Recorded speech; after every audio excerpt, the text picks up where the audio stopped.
Bonjour à tous, je continue à vous partager des extraits du livre du cardinal Ratzinger, « Faire route avec Dieu ». L'Église au seuil du 3e millénaire. L'enfer est précisément l'état d'absence de Dieu. L'histoire du siècle écoulé nous laisse des noms comme Auschwitz, archipel Goulag, ou comme Hitler, Staline, Pol Pot. L'Église est là pour empêcher que l'enfer n'envahisse la terre et pour que la lumière de Dieu rende la terre habitable. La connaissance de Dieu est comparable à la connaissance de celui qui aime. Elle me concerne totalement, elle exige aussi toute ma volonté et elle est sensible s'il n'y a pas cette adhésion entière.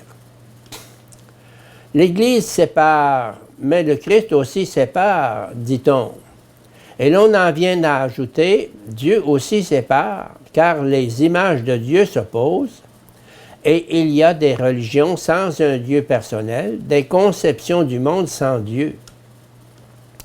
Dans la foulée apparente de l'Évangile, on postule alors un quatrième niveau, un royaume que l'on n'appellerait plus royaume de Dieu, mais qui serait simplement un code secret pour le monde meilleur qu'il faut instaurer.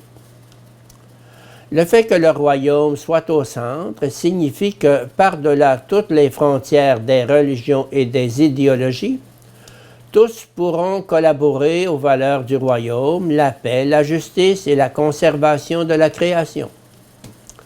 Précisément aujourd'hui, l'appel à la raison est une grande tâche de l'Église, car là où la foi et la raison se séparent, tous deux tombent malades. La raison devient froide et perd ses normes. Elle devient cruelle puisqu'il n'y a plus rien au-dessus d'elle.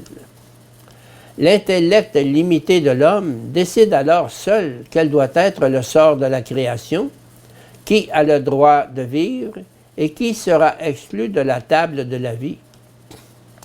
La foi aussi tombe malade sans le vaste espace de la raison. Ce n'est pas pour rien que l'Apocalypse présente la religion malade, qui a abandonné la grandeur de la foi en la création, comme la véritable puissance de l'Antéchrist. La connaissance de Dieu, la connaissance du Christ, est un chemin qui exige la totalité de notre être. Luc nous présente la plus belle illustration de cette marche dans son récit des disciples d'Emmaüs. C'est une marche avec la parole vivante, le Christ, qui interprète pour nous la parole écrite, la Bible.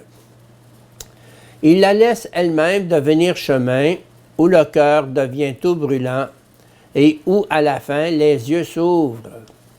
L'Écriture, le véritable arbre de la connaissance, nous ouvre les yeux si nous mangeons en même temps de l'arbre de la vie, le Christ. Le Christ et l'Église sont inséparables, comme l'Église et la Bible.